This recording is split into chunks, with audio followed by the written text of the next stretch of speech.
پرانے وقتوں کی بات ہے۔ ایک خوشحال ریاست کے دارالحکومت میں عبداللہ نامی ایک تاجر رہتا تھا۔ عبداللہ کی دکان شہر کے وسط میں ایک پرانے برگد کے درخت کے نیچے تھی۔ وہ کوئی بہت بڑا رئیس نہیں تھا، نہ ہی اس کے پاس ریشم و کمخاب کے تھان تھے، لیکن اس کی شہرت پورے ملک میں پھیلی ہوئی تھی۔ لوگ دور دراز کے دیہاتوں سے سفر کر کے آتے اور دوسری دکانوں کو چھوڑ کر عبداللہ کی چھوٹی سی دکان کے باہر قطار بنا کر کھڑے ہو جاتے۔ شہر کے دوسرے تاجر حیران ہوتے کہ آخر اس کی دکان میں ایسا کیا ہے۔ ایک دن ایک نئے تاجر نے کسی گاہک سے پوچھا، میاں سامنے والی دکان پر تو زیادہ مال ہے، تم یہاں کیوں کھڑے ہو؟ گاہک نے مسکرا کر جواب دیا، بھائی وہاں سے ہم سامان خریدتے ہیں، لیکن یہاں سے ہم اطمینان خریدتے ہیں۔ عبداللہ کے ترازو کا کانٹا کبھی جھوٹ نہیں بولتا۔ عبداللہ کا معمول تھا کہ وہ صبح سویرے دکان کھولتا، اللہ کا نام لیتا اور سب سے پہلے اپنی ترازو کو صاف کرتا۔ اس کا ماننا تھا کہ ترازو صرف تولنے کا آلہ نہیں بلکہ ایک مومن کی آزمائش کی جگہ ہے۔ وہ اکثر کہتا،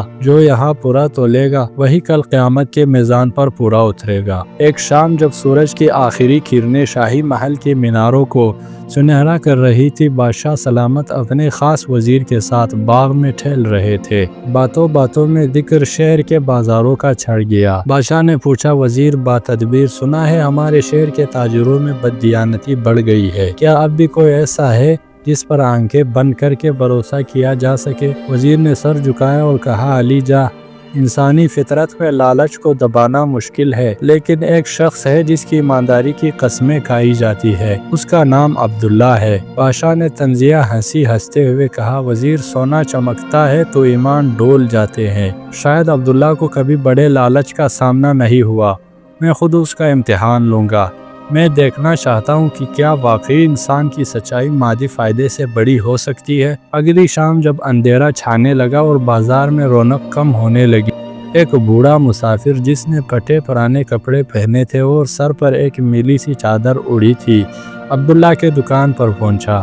یہ خود بادشاہ سلامت تھے جو بیس بدل کر آئے تھے۔ عبداللہ اپنی دکان بڑھانے کی تیاری کر رہا تھا۔ بادشاہ نے نقاہت بھری آواز میں کہا، اے تاجر، میں ایک مسافر ہوں، بھوکا ہوں اور سفر کی تکن نے مجھے چور کر دیا ہے۔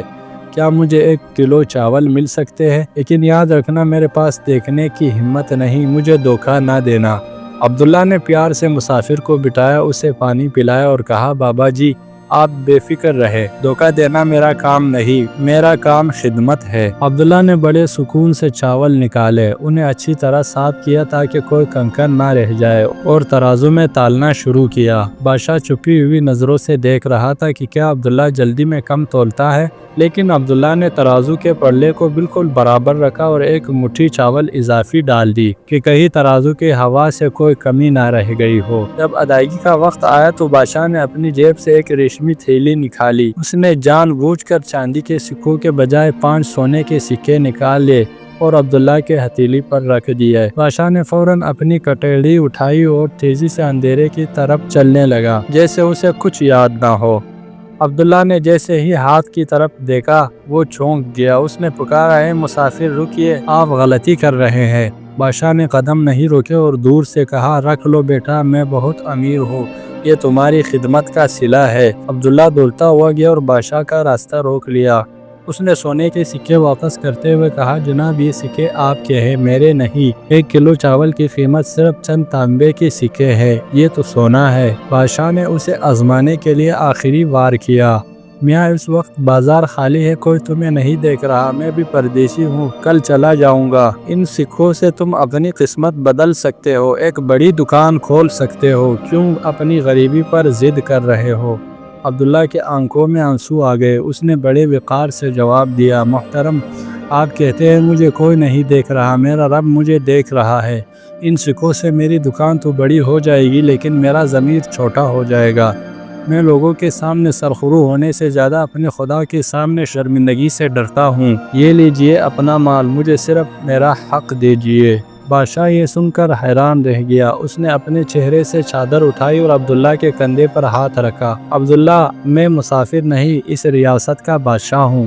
میں یہاں چاول خریدنے نہیں بلکہ تمہارا ایمان خریدنے آیا تھا، لیکن تم جیت گئے اور میں ہار گیا۔ اگلے دن شاہی دربار میں ایک بڑا جشن منایا گیا، پورے شہر کے تاجروں کو بلایا گیا۔ بادشاہ نے تخت سے اتر کر عبداللہ کو گلے لگایا اور اسے ایک سنہری ترازو تحفے میں دے دیا۔ بادشاہ نے اعلان کیا، آج سے عبداللہ اس ریاست کے تمام بازاروں کا نگران محتسب ہوگا۔ جو شخص ناپ تول میں کمی کرے گا اسے عبداللہ کے معیار پر پورا اترنا ہوگا۔ عبداللہ نے عاجزی سے سر جھکایا اور کہا، عالی جاں، ایمانداری میرا فرض تھا، اس کا صلہ تو اللہ کے پاس، لیکن آپ کی اس عزت کا شکریہ۔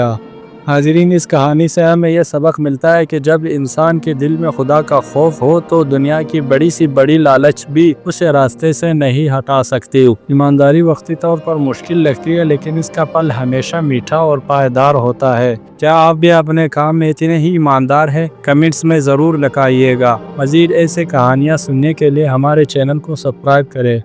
شکریہ۔